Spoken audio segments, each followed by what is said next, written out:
মার্কিন president Donald ট্রাম্পের বিরুদ্ধে এবার ট্রাম্প কার্ড ব্যবহারের হুমকি দিয়েছেন ইরানের পার্লামেন্ট স্পিকার মোহাম্মদ বাঘের গালিবাফ। ওয়াশিংটনের বিরুদ্ধে ব্যবহারের জন্য তেহরানের হাতে এখনও অত্যন্ত প্রভাবশালী কিছু ট্রাম্প কার্ড বা কৌশলগত হাতিয়ার রয়েছে বলে তিনি দাবি করেছেন।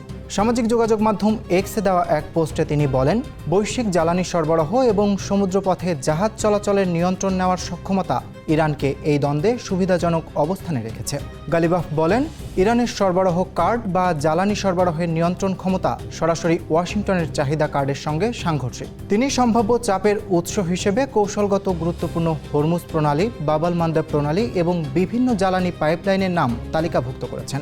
তার মতে, যুক্তরাষ্ট্র যদি তাদের কৌশলগত তেলের মজুদ ছেড়ে দেওয়া কিংবা তেলের দাম নিয়ন্ত্রণের মাধ্যমে ইরানকে দমাতে চায়, তবে তেহরানও এসব গুরুত্বপূর্ণ জলপথ ও সরবরাহ লাইন ব্যবহার করে বিশ্ববাজারে জ্বালানির হাহাকার তৈরি করবে।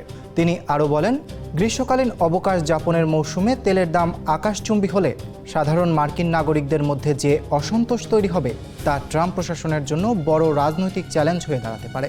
গালিবাফের এই মন্তব্যকে আন্তর্জাতিক বিশ্লেষকরা যুক্তরাষ্ট্রের উপর নতুন করে মনস্তাত্ত্বিক ও অর্থনৈতিক চাপ সৃষ্টির প্রয়াস হিসেবে দেখছেন।